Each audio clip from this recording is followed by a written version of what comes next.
Ngayong nagbabago ang buhay natin dahil sa teknolohiya, mas mabuting mag-tech ka muna. Pero teka muna, sandali, bago kayo mag-click, like o mag-share, dapat meron kayong extra care. Ako po si Monis Berto. Welcome na naman sa isang episode ng ating programang Tech Ka Muna. We are seen live ngayon po sa 1PH Signal TV Channel 1 at mapapanood din po tayo ng live and on demand sa Facebook page and YouTube channel ng 1PH. Isang magandang gabi po sa ating lahat mga kapatid. Hi, speaking of the weather, sabi ng weather bureau na this week we recorded the lowest temperature so far dito sa Pilipinas simula nag-umpisa po yung amihan, no? Pero alam mo, masarap matulog pero mahirap maligo. Kaya lang, problema ito talaga. Para sa ating mga kapatid na nasinalanta ng bagyong Odette, marami pa sa ating mga kapatid doon sa Visayas at Mindanao, sira ang mga bahay at walang tubig. Yung pag-disrupt talaga ng water services ay isang malaking problema, di ba? Ang kawalan ng malinis na tubig ay nagre-resulta sa pagdami ng mga iba't ibang mga sakit. Kaya talagang ito'y dapat harapin, isang problemang dapat harapin. At sa totoo lang, merong mga technologies para lutasin ang problemang ito. Yan ang pag-uusapan natin ngayong gabi, paano magagamit itong mga technologies para tulungan ang ating mga kapatid pagkatapos tumama ang isang disaster. At baka mas mahalaga, paano magagamit ito para maghanda para sa mga darating pang mga sakuna. Yan ang pag-uusapan natin ngayong gabi, water tech for disasters. And we have several guests actually, 3 of them, and we'll start the first 2. Sila po ay very, very much involved sa response disasters using their different types of water technologies. Ang una po ay si Ms. Lisel Salera Manabat. Siya po ay Country Manager ng Gifting Life Solutions. Good evening, Lisel. Good evening po, Sir Mon, and good evening sa lahat ng nanonood ng programa po ninyo.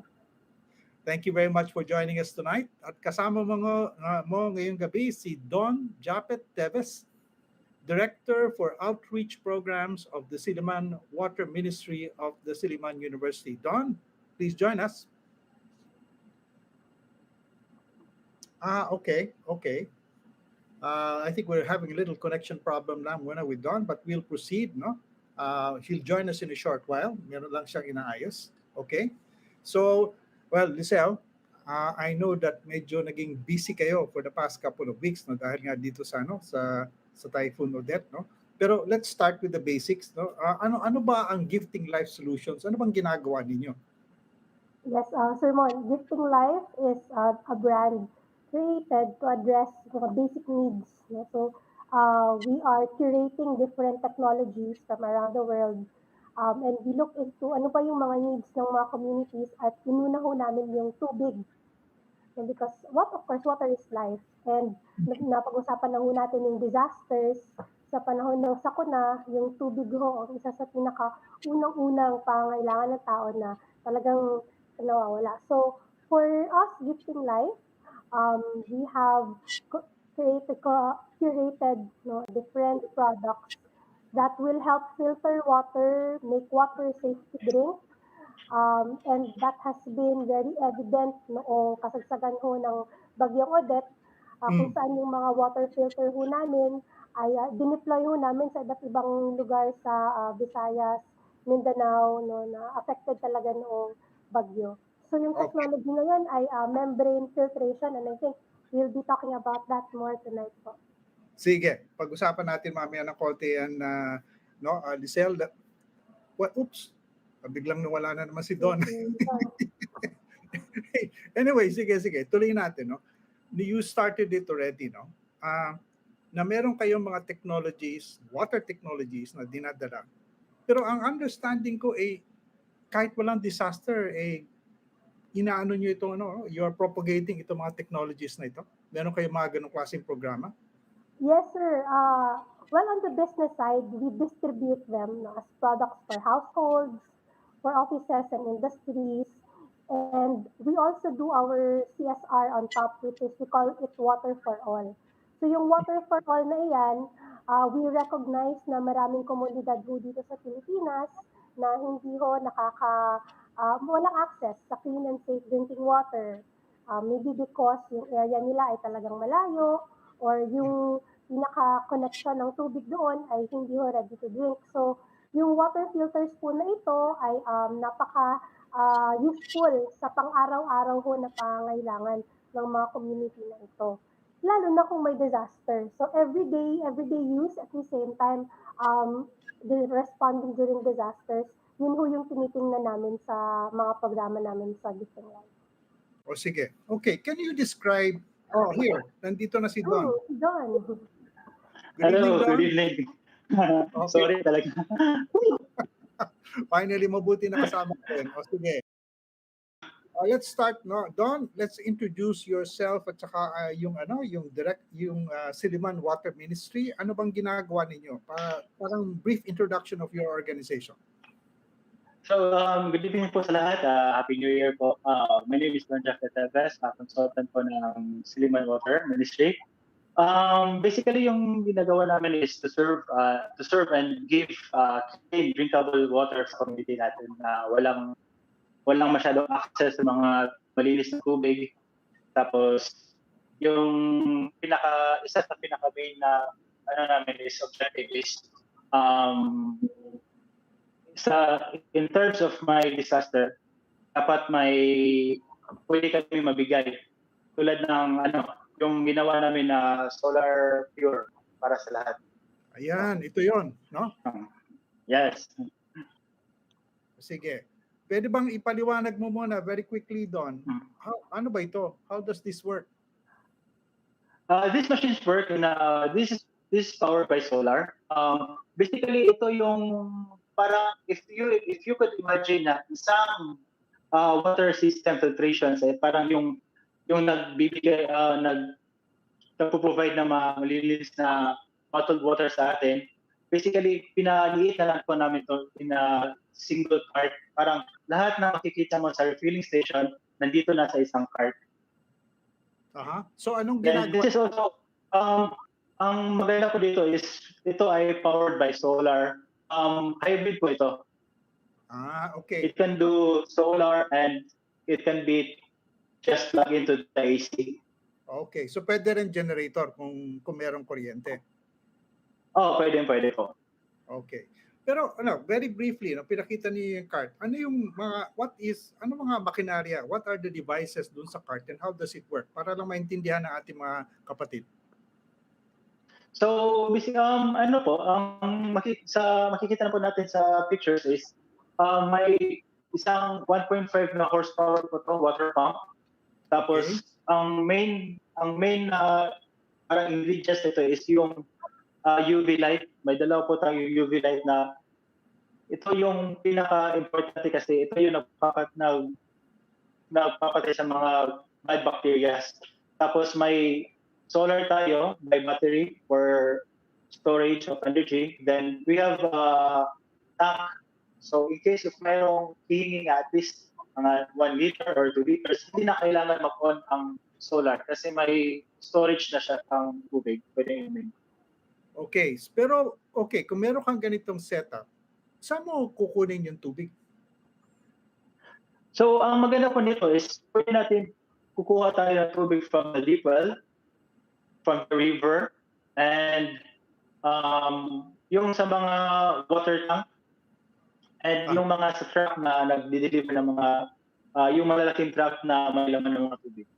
Okay, okay. Bago natin ituloy yung discussion, balik naman tayo kay Lisel, no? Kasi si Lisel, iba naman technologies ang ginagamit ninyo, no?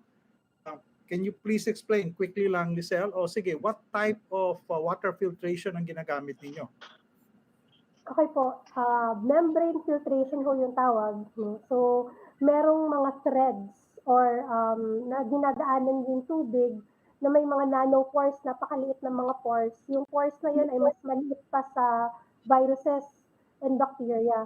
Kaya ho, nasasala sila. So, ito ay isang gravity filter. It's a membrane filter. At the same time, gravity filter. Ibig sabihin, hindi ho kailangan ng any power or batteries. You just let the filter sit like this one sit on the sink or on top of any table.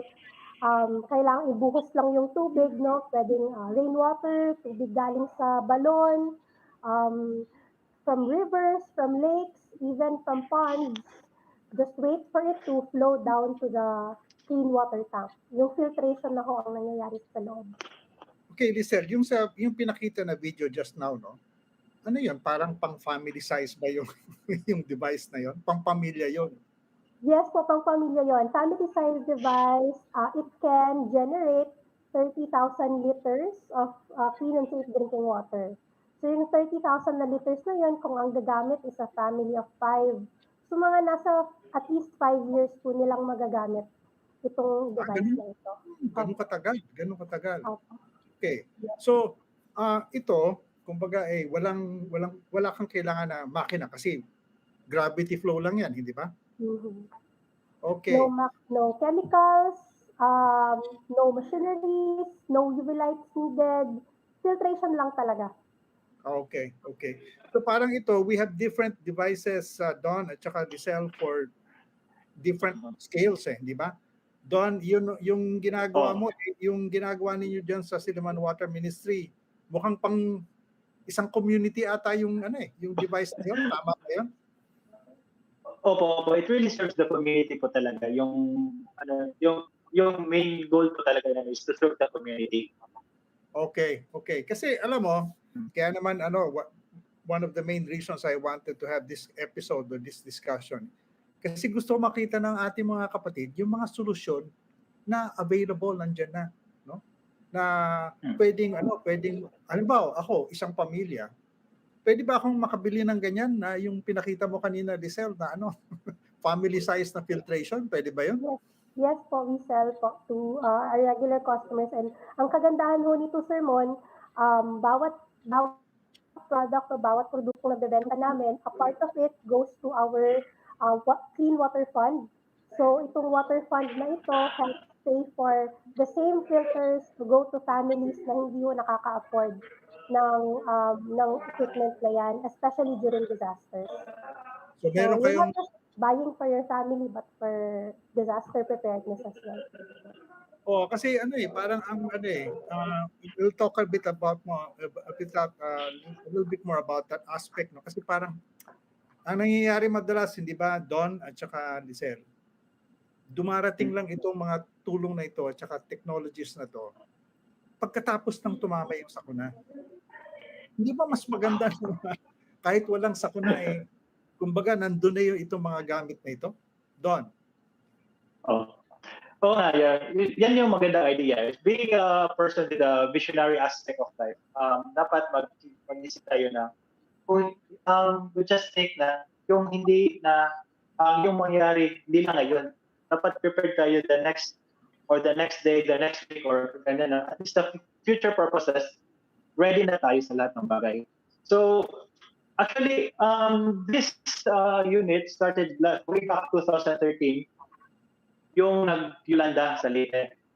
So, yung first system namin is powered by generator.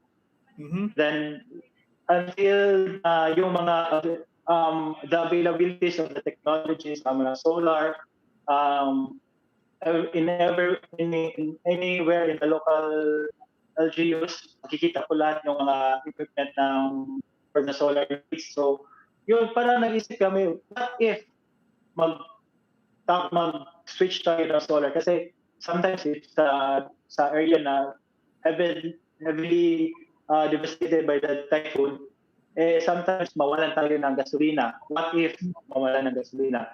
So, hindi na magagamit yung so yung water filtration natin. So, nag-switch kami ito solar. Para kahit saan kami mapunta, sa bundok pa na sa dagat, at least may energy na pwedeng mag-supply, mag-filter ng mga para maging inumin yung isang tubig. So nag-deploy na ba kayo doon ng tawag niyo ay solar pure, no? You've deployed it, Yes.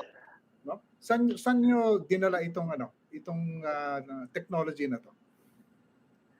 So we have 3 units for solar pure. First one is we deployed it just near town of Dumaguete, kasi may isang community doon sa bundok na wala silang ang source ng tubig nila is deep well. Tapos nag-donate po kami doon ng isang solar pure. Tapos yung isa is nasa Dansalan College sa Ilipan, sa Iligan po. Okay. No? Pero ganito, ito ba'y pang-disaster lang? Halimbawa, kung ako'y isang komunidad, kulang ako ng malinis na tubig, pwede ko bang gamitin ito kahit walang disaster? Hindi naman. Pwede naman, hindi ba? Pwede naman po. No. Kasi, paano ang maintenance nito? Paano ang maintenance nito? Baka naman kailangan na bibili pa ako abroad ng mga spare parts niya. Hindi po siya. Ang maganda po dito is the availability of the materials are nasa within the Philippines. Pwede na po bilhin locally kasi ang hirap po kasi pag may materials po tayo na pag in-order pa natin sa labas sa ibang bansa, mahal na po yung the cost of buying the materials, the shipment, ang hirap na doon. Tapos it really costs us a lot. Ang ginawa po namin dito is yung kung ano talaga yung meron dito sa local, parang ni-modify na lang po namin kung ano yung nasa local po. So locally sourced itong mga components ng system na to? Yes po, yes. Okay. Kayo naman, Lisel, how do you approach this? No? Halimbawa, pwedeng gamitin ito kahit walang disaster, hindi ba? Yung mga pinapakita nyo kaninang filters, no? So how do you maintain it? Paano siya masiservice? Kung papalitan na lang ba ito ng bago or pwede bang palitan ng pyesa or parts itong mga filters na ginagamit niyo? Yung pinaka-equipment po, may filter cartridge siya. So kami din po yung nag-distribute ng filter cartridges na yan. Sa katunayan, the company that manufactures it, si Lifestraw, Westergaard, kami po yung exclusive partner nila for Philippines and some countries in the ASEAN. So we make sure na we are well-stocked here in the Philippines para makapag-provide po kami agad-agad once the 30,000 liters capacity is up already for the equipment. Okay. Pero alam mo, isa pang tanong, no? For both you and Lisel and Don, no? Minsan kasi pag nag-introduce ka ng bagong technology, yung mga tao nalilito, no? Paano gagamitin ito? Baka pag linagay yung tubig, sa maling lugar linagay. In your case, Lisel, how do you do that? How do you train yung mga tao? Paano nyo nabibigyan ng tamang impormasyon yung mga taong na nabibigyan nyo o natutulungan nyo sa pamamagitan nito mga water filters ninyo? Number one po, sir, in fairness naman sa equipment, it's very intuitive. Ibig sabihin, madali ho talaga siyang gamitin. May mga manuals din po kami at ang kagandahan po nun, we have translated the manuals into Filipino.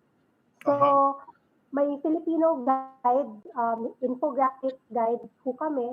At katunayan, yung kahit yung filters, dineploy ho namin sa mga malalayong mga komunidad, may mga indigenous tribes pa po kaming na-adopt, no, kung saan pinagamit namin sa kanila at in fairness sa kanila, magaling po silang gumamit ng equipment. So, it's very easy to use and very easy to maintain the equipment.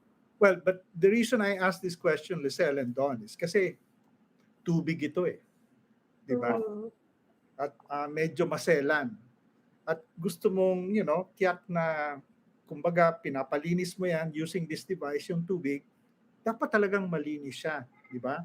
So, Don, halimbawa, mas Ah, komplikado yung sa inyo dahil may makina yan at may solar pa.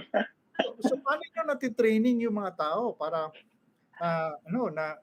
na maggamit siya properly, di ba? How do you do yes, sir. this? Actually po, if you look at the device, talagang it's so complicated kasi maraming pipings, maraming wires, maraming filters.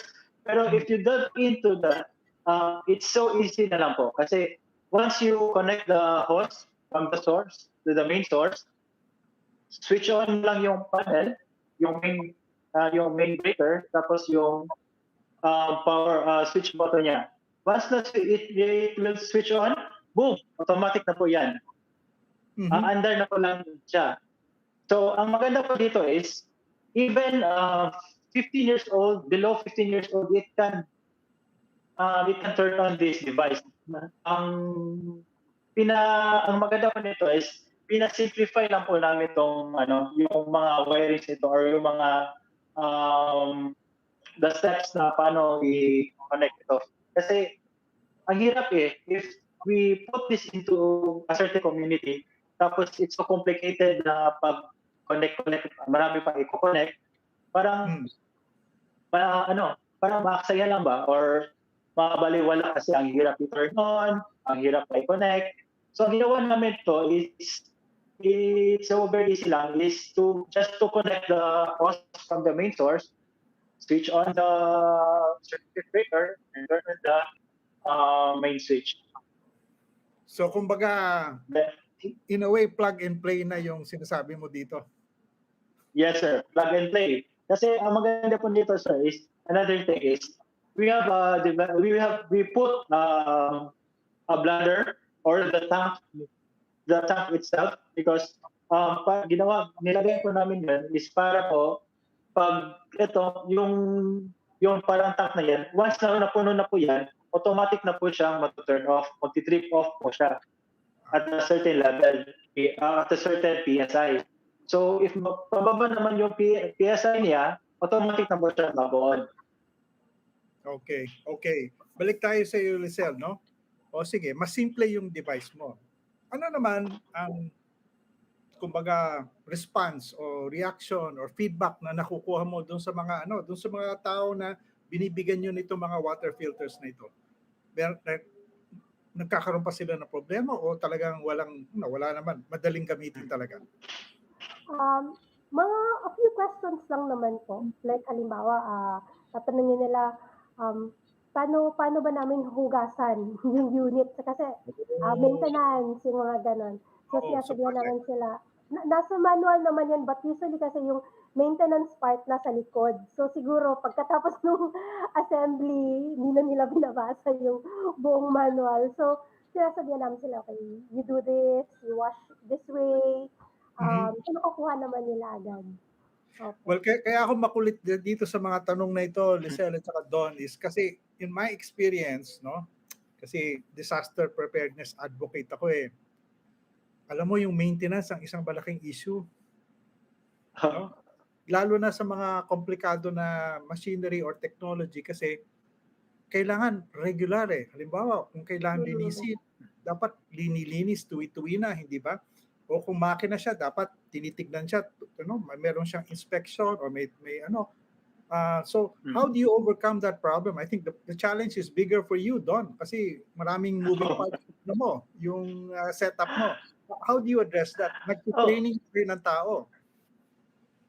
yes, but before we leave that device, we will point that person na parang may point person po kami na dapat siya lang po yung well-trained to facilitate that device.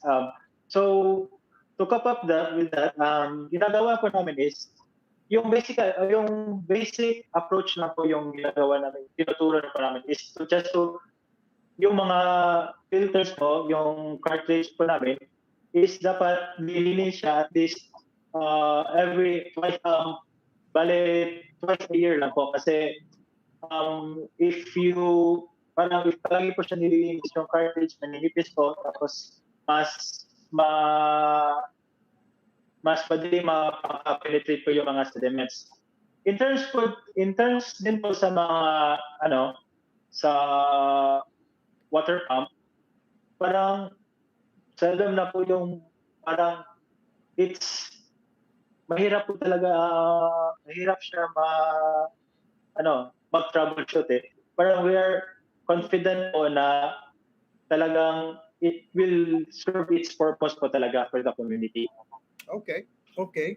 Last question muna for this segment, Lisel, no? Kasi ah, meron tayo atang video na I'd like to show how does your life straw system work. Pwede ba natin ipakita yan? Can you explain it, how it works?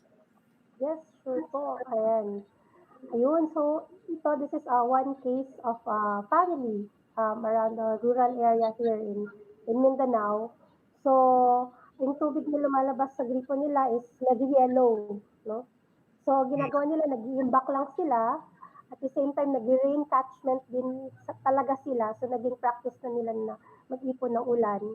At yun na yung binubuhos nila sa taas.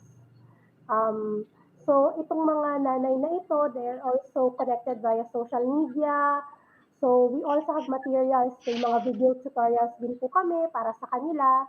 So, Mhm. talagang updated sila, no? At kung naiintindihan ho nila, so we also have a training actually sa mga ambassadors and community leaders ng Gifting Life.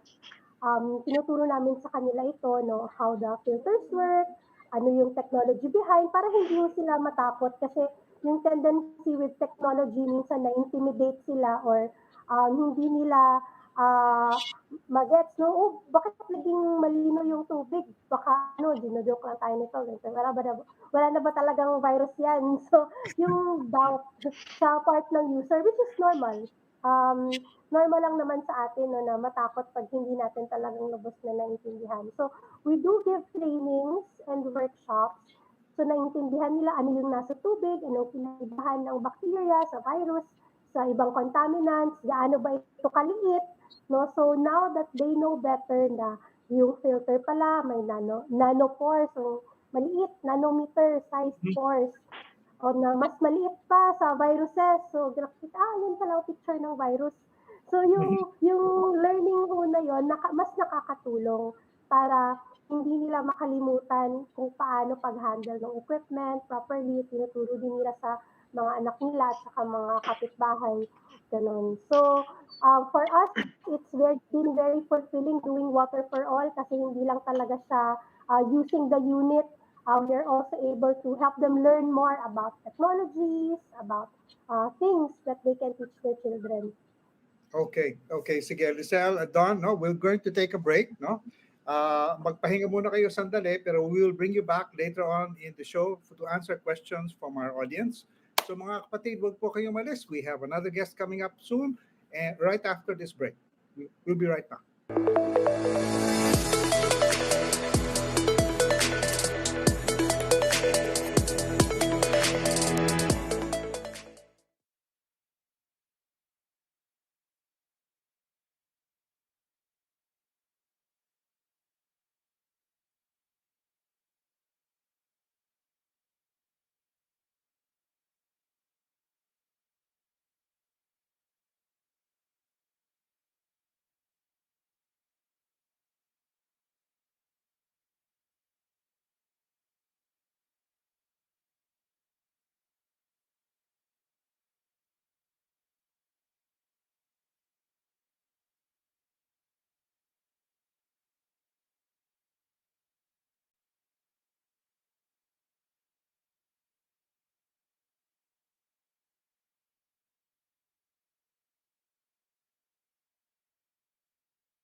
Welcome back mga kapatid. Before we continue our next interview, reminder lang po, kung meron po kayong mga tanong na gusto nyong iharap sa ating mga guests, no?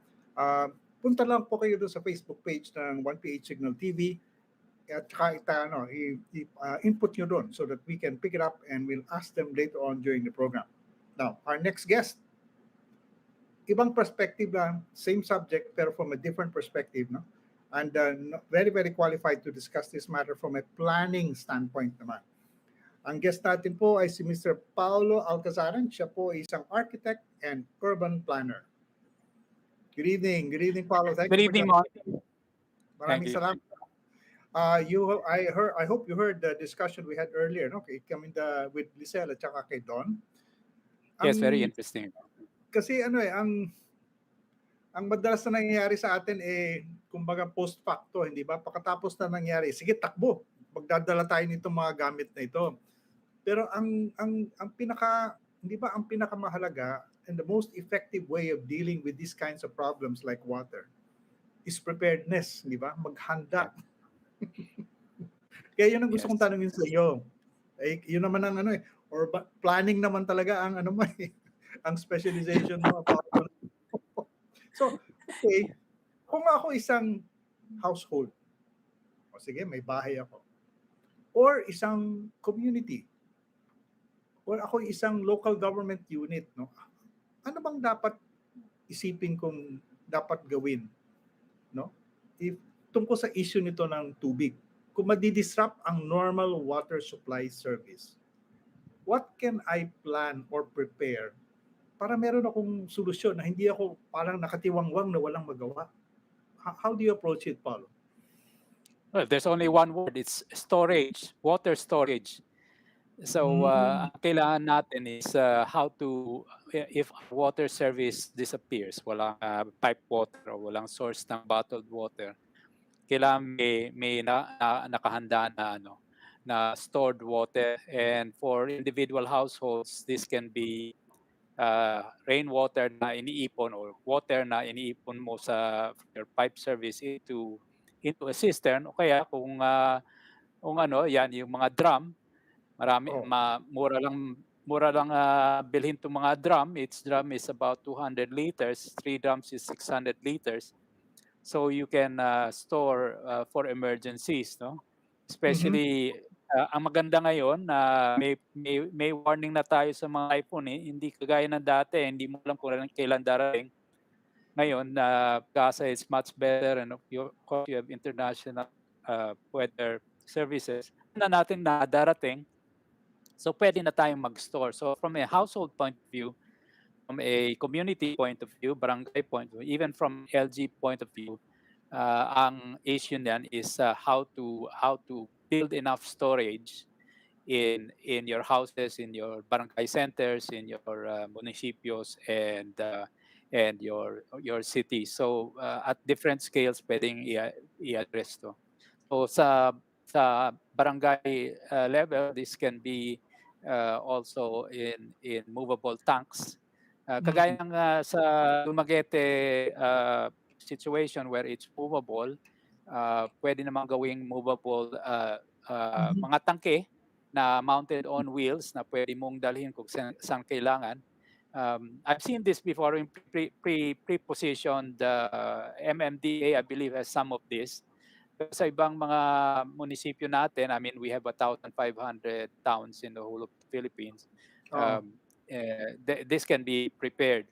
But at the city level, it's detaining enough water for emergency use, and this can also be tapped for emergency sources of water, especially if you have systems that you showed in the earlier part of the program, pwedeng gawin to. So it's storage. Storage, no? Pero may nabanggit ka kanina, Paulo, no, na rainwater nga pala, no? Pwede. Rainwater harvesting.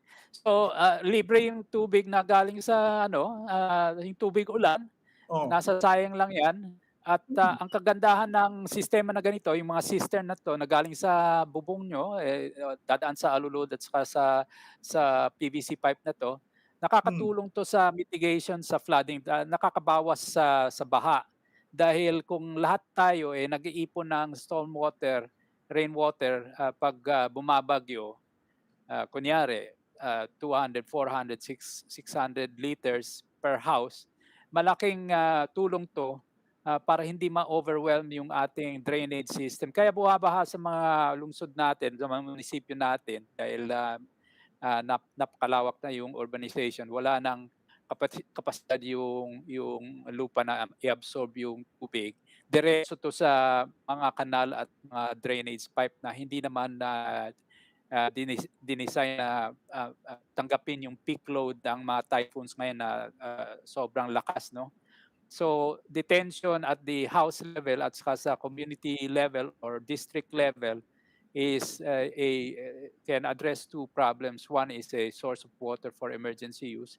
The other is to help attenuate or mitigate yung baha.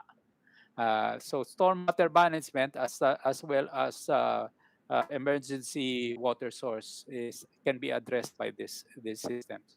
Alam mo, Paolo, I mean, when you discuss it that way, ako, it all the more reinforces yung thinking ko na, alam mo yung rainwater harvesting, yung isang golden idea na nasa harap natin na hindi natin nagagamit, no? It's kasi parang hindi siya high-tech, hindi siya pero simpleng gawin pero hindi natin ginagawa. Bakit ba ganun, Paolo? Tama yun. I mean, kung titingnan niyo yung mga build natin, ang dami nating mga skyway, ang dami nating mga highway. Source to ng pwedeng rainwater harvesting kasi napaka ilang ektarya ng konkreto ang nilalagay natin. All of this can be used to channel stormwater into detention ponds, which can be used by the communities na kung saan dumadaan itong mga highway. In other countries, yung mga expressways at highways is also a stormwater rainwater harvesting facility.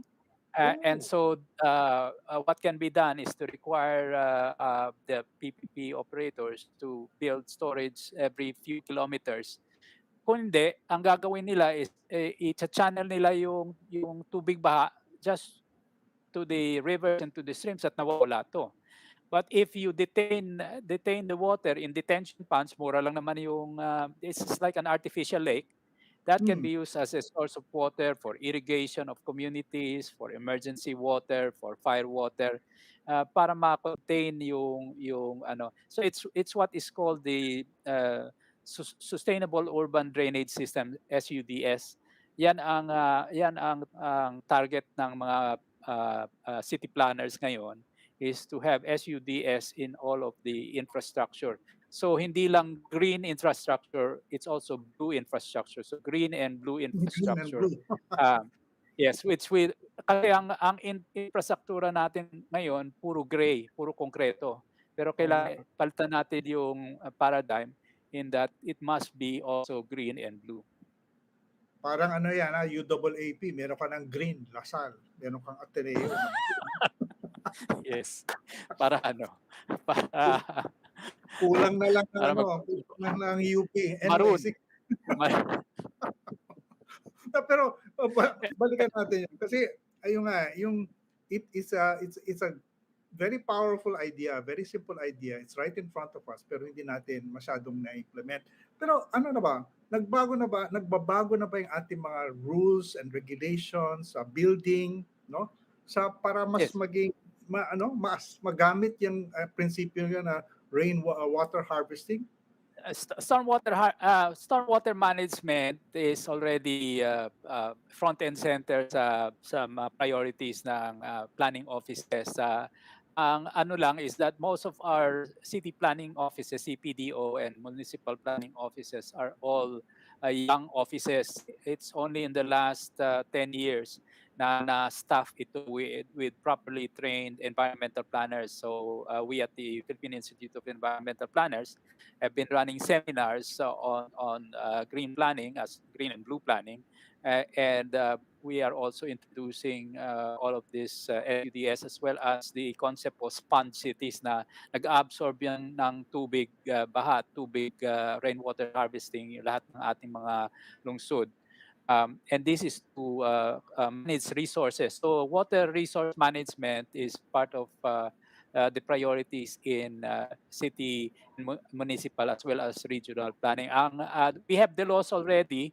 There are a number of LGUs that already are incorporating green building and green planning measures in their ordinances. Hmm. To cite examples is Makati and Quezon City, and a lot of other municipalities and cities, the more progressive ones, may trained environmental planners, or where the mayors are very progressive. Na-introduce na itong mga konsepto na to kasi it's really needed for resource management. And now that we are very prone to disasters because of the nature of climate change, it's a priority in planning. So the keyword is planning. The keyword is resource management. So it's not just disaster and water that is required post disaster, but water required for everyday use. So Pero pinag-iisipan na. can I follow through on one point that you raised, Paolo? No? Kasi nabanggit mo, meron ng mga regulations for green buildings. Anong ibig Yes. sabihin? Can So you explain?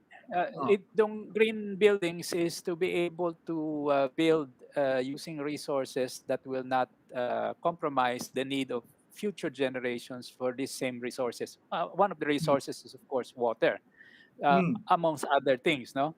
So that means you have to minimize your carbon footprint. Kagaya ng ginagawa ng mga taga-Siliman, they use local materials, then you don't have to import this and burn more carbon to bring more materials in. So Right. you're minimizing your carbon footprint. So it does not contribute to climate change. That's Hmm. a very broad target, no?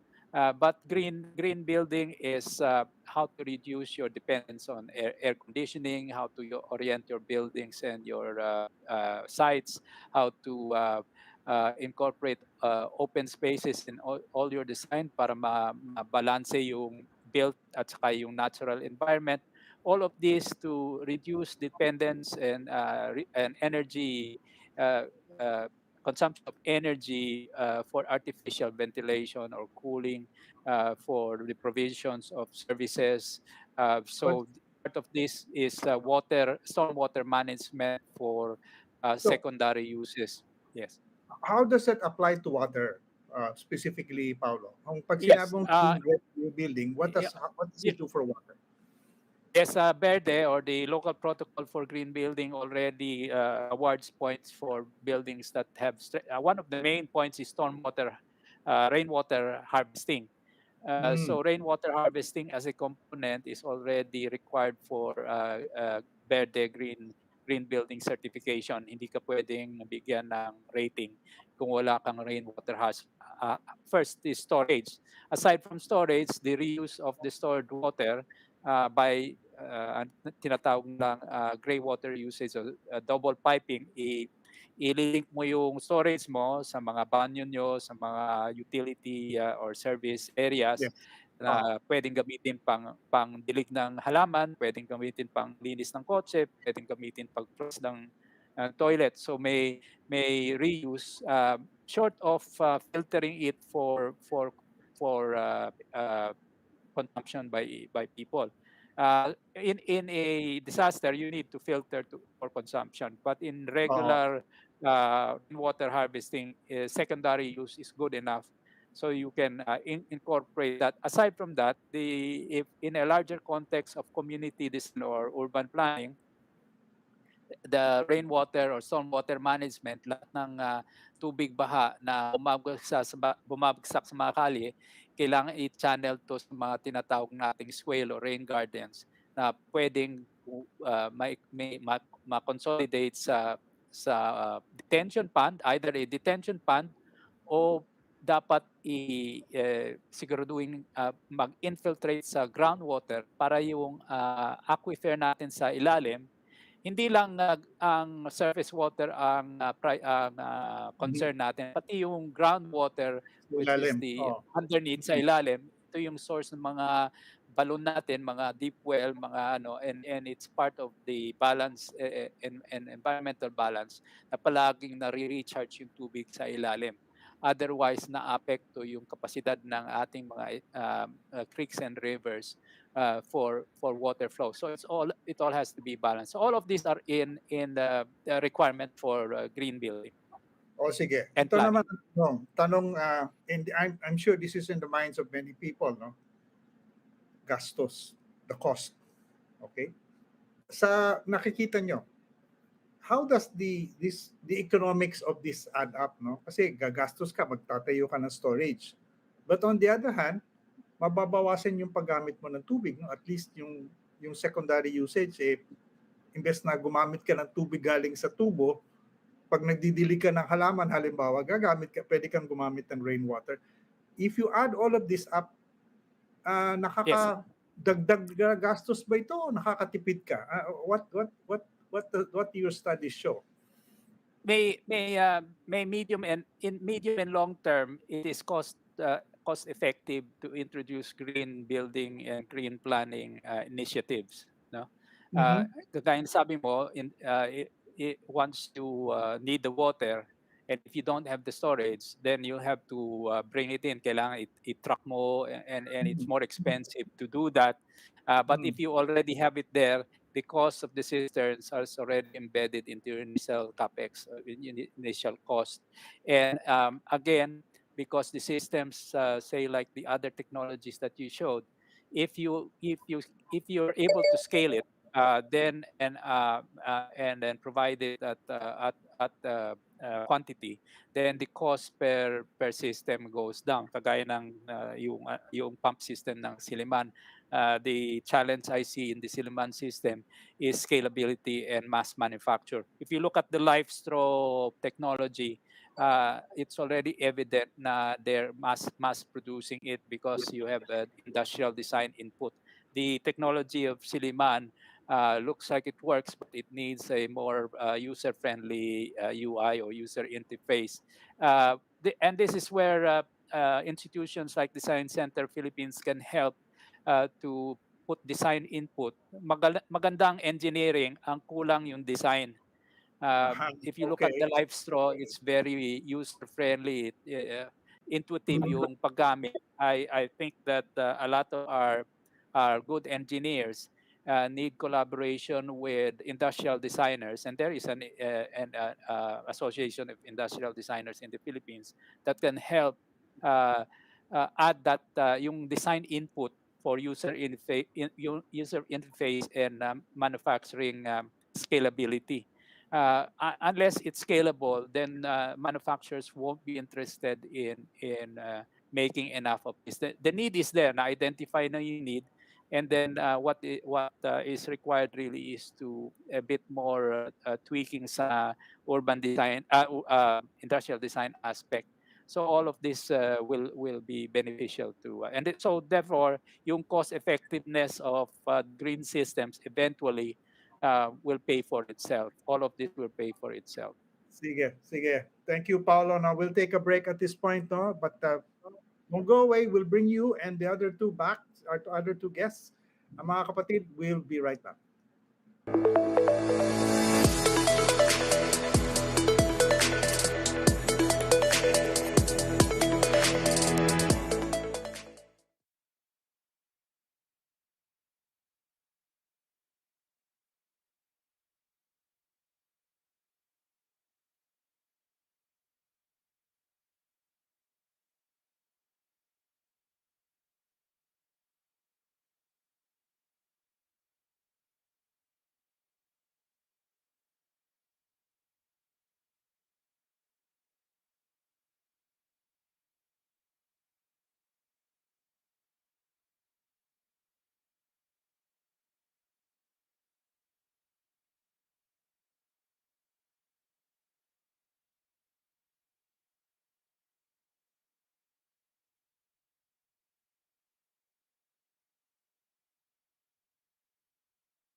Welcome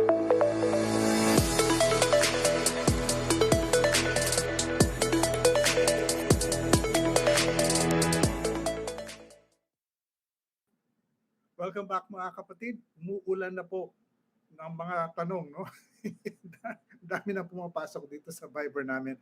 And so we better bring back our three guests. Let's bring back Lisel, Don, and Paolo. Okay, thank you, thank you. Oops, wala pa si Paolo. Okay, we'll wait for him. But in the meantime, sige, let's start taking up the questions, no? Ito siguro, no? Anyone can answer this, no? This is from Renz Olaso. Ito siguro pinaka-basic question. No? Siguro sa inyong dalawa ito, Don at saka Adisel. Paano yung filtration nito? How can you ensure na walang chemicals, no? O wala nang dumi ito at na-filter ng maayos? Ito naman siguro ang number one question sa maraming tao, hindi ba? So how would you answer that, Adisel? Well, on our end po, since our product was already commercialized, so ibig sabihin, dumaan na siya ng sangkatutak na tests, no? And in fact, it's already evaluated by the World Health Organization, yung products namin. So siguro how we answer questions like that from both partners and customers is we show them our lab results, we show them the integrity of the equipment, yung ganoon po. And training para po doon sa talagang napaka-masasig. And well, there are people like that, very, very specific and particular when it comes to tech. Okay. Wow, sige. Don, here's a question that's really for you. From Micah Bida. Kaya bang i-filter ng solar-powered water tech yung tubig ulan? Kasi paano kung walang other source of water? Actually, hindi lang tubig ulan ang tanong ko eh. Di ba sinasabi nyo doon na pwedeng i-filter din ang tubig galing sa mga ilog? Kahit yung tubig from the river na galing po nag-flood, kasi malinis na po din yun eh, yung mga tubig that comes from the flood. Tapos yung sa rainwater po natin, talagang 100% po kami na drinkable po yung tubig namin. Kasi before po lalabas siya sa yung sa bladder namin, dadaan pa po siya sa 6 steps of water filters po namin. At the end po, before siya lalabas po sa mga filters namin, dadaan pa po siya sa mga dalawang UVs namin. Na surely po na yun po talaga yung assurance po na wala po talagang bad bacteria ang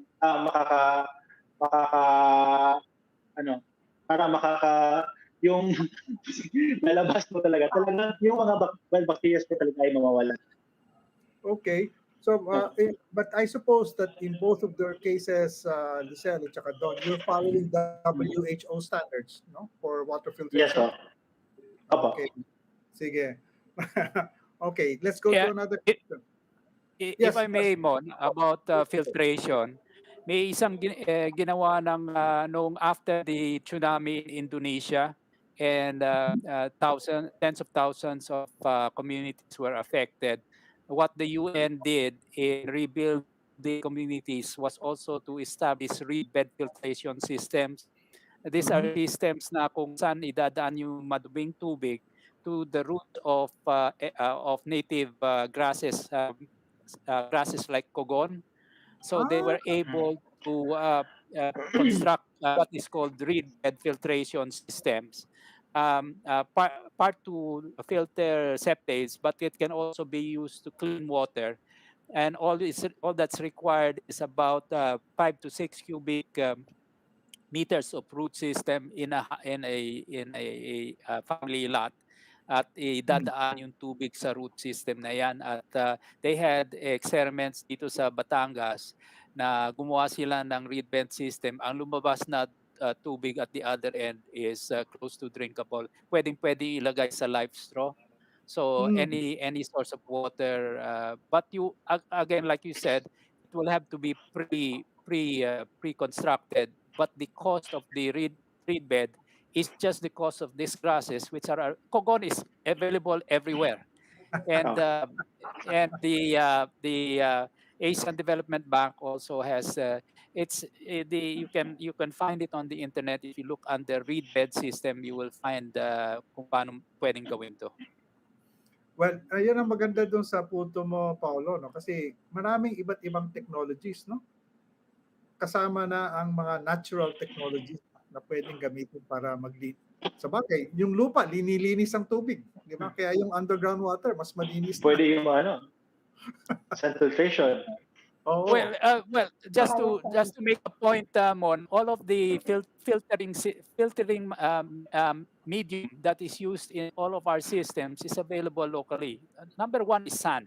Sand is the number one filtration medium that you can use. Then you have or diatomaceous earth, which is also available. We are the source of a lot of the filtering media used in all of these systems all over the world. We have it here.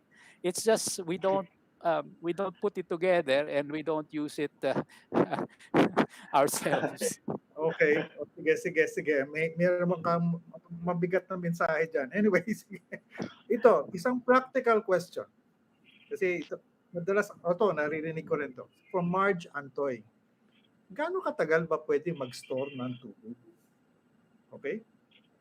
Kasi hindi ba uso rin yan dengue dito sa Pilipinas, no? So, kumbaga the general question is, how do you store water properly? No? Anyone wants to take this one, Lisel or Don? There are also guidelines po on water storage, especially if kung titingin mo kayo yung mga rule book on surviving like apocalypse, yung mga ganyan, no, may mga playbook ko. So, yung one of the practice that's being used is to store it in an airtight container, tapos may patakan mo ng konting bleach, konti lang, tapos long-term storage. Konti naman yung konting amount lang. So, usually, ina-advise yan, you can keep it in your house for disaster purposes. So, hindi naman yun yung iinumin mo talaga for daily drinking, but just in case, no, for a disaster. In terms of our experience as well, in storing water, marami hong factors na nakaka-apekto sa quality ng water, just like sunlight. So kung yung water storage facility mo ay exposed sa araw, no, directly hitting the sun, so there's higher chances na may bacterial growth or algae growth sa loob ng container. So you have to make sure that your storage is kept in a dry place, away from the direct sunlight. The material that you are using, you know, like for example, if you opt to use food grade plastic, BPA-free, or if you want to use yung mga metal water containers, meron din po sa ating, like our indigenous tribes, their practice is yung earthen jars, no? So, different ways on using. Siguro po, at the end of the day, dapat lang maintindihan nila anong epekto ng container na yun sa tubig na iniinom nila. Okay. O, sige. I think we just have time for one more quick question, no? Pero ewan ko lang kung paano sagutin ito. From Francis Diliman. Magandang gabi po. May drinking water business po kasi ako. Ano pong kaibahan nito sa water filtration na ginagawa namin? Baka po kasi malugi ang business ko kasi may ganitong cost. Doctor, I don't think... How do you answer? Ikaw muna siguro, Sir Don. Depende naman siguro kung yung system niya is yung reverse osmosis, na which yung tubig is dadaan sa mga iba't ibang filtration, halos dadaan sa mga iba't ibang filtration na talagang pati na yung mga good and bad bacteria na nawawala na. Kasi yung sa system namin is just to we're just purifying the water to be drinkable. So baka sa kasi mostly sa yung mga ibang water refilling station is parang ang yung ginagawa nila is mostly reverse osmosis, tapos Talagang yung pati na yung good bacteria para na namamatay. Okay. So parang uminom ka na ng dry water na lang po. Sige. Or yung minerals, sir, no? Pero Overly, Oh, yes, sir. last question dito, I'm sorry. We're out of time na talaga. Sinabihan na ako. Thank you very much, Giselle, Don, and Paolo, for your information and your insights. Maraming salamat. Okay? Dali, tignan mo. Sige po, sir. Thank you. Nag-a-alarm na yung aking cellphone. Oh, sorry. Thank you again. Thank you very much. Thank you. Okay. Sige po, sir. Thank you for having us. Salamat. Thank you. At maraming salamat sa ating mga panahuin. At of course, many thanks to you, our audience, for joining us tonight. Sana po ay talaga, I hope na meron kayong napulot na pwede niyong gamitin, no? At laging tandaan lang po, mga kapatid, maraming pakinabang ang gadgets. Pero sandali, teka muna. Think before you click. Huwag natin kalimutan yan. Ako po ulit, si Bonis Berto, ang inyong Tech Lolo. Magandang gabi po muli mula dito sa amin sa Teka Muna. At kami po ang 1PH Teleserbisyo para sa Pilipino.